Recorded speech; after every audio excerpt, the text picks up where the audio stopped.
నిజంగా సమంత గారు అంటే ఓవర్సీస్ క్వీన్ అంటున్నారు literally. So how does that feel Samantha గారు? ఓవర్సీస్ క్వీన్, త్రివిక్రమ్ గారితో 3 సినిమాలు.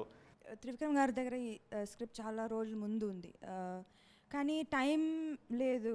యూనో బిగ్ స్టార్స్తో ఆల్వేస్ బిగ్ హీరో ఫిల్మ్స్, ఒక లవ్ స్టోరీ, చిన్న లవ్ స్టోరీ చేయడానికి you know it took a long time.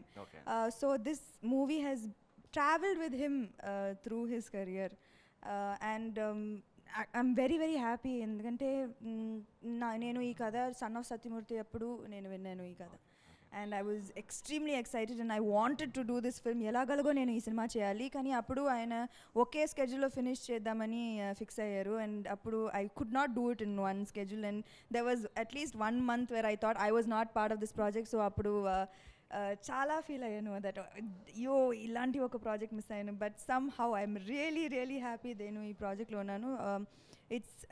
It's definitely నా కెరియర్లో one of my best films. Super. అత్తారింటికి దారిదిలో సమంతని చూసాము, సన్ ఆఫ్ సత్యమూర్తిలో సమంత గారిని చూసాము. సో ఈ క్యారెక్టర్ ఎలా డిఫరెంట్ ఉంటుంది? ఈ క్యారెక్టర్ అయితే ఫస్ట్ టైం నేను కొంచెం కామెడీ ట్రై చేశాను. పైగా because I have work with Trivikram గారు ఇన్ 2 films, ఆయనకి తెలిసిపోతుంది నేను ఏదైనా ఒక రియాక్షన్ చేస్తే ఇది నువ్వు చాలాసార్లు చేసావు ముందు, వద్దు ఇది కొత్తగా ఏదైనా. సో ప్రెషర్ ఎక్కువగా అయిపోయింది నాకు ఈ సినిమాకి. కొత్తగా ఏదైనా ఇవ్వాలి, కొత్తగా చేయాలి. అండ్ ఫస్ట్ ఆయన చాలా ఫాస్ట్గా పట్టేస్తారు. నువ్వు ఇది నువ్వు నీ టెంప్లెట్ నుంచి ఇది నా రియాక్షన్ నెంబర్ 5 ఇచ్చేసాను. వద్దు మనకి ఇది వద్దు. సో ఐ థింక్ అందరికీ యూనో ఏదో ఒక, ఈవెన్ నితిన్ గారు ఇన్ దిస్ ఫిల్మ్ ఇస్ చాలా డిఫరెంట్గా కనిపించారు.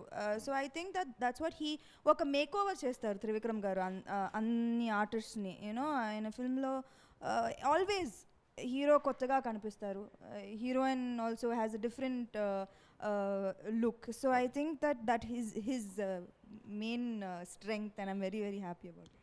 సో కొత్త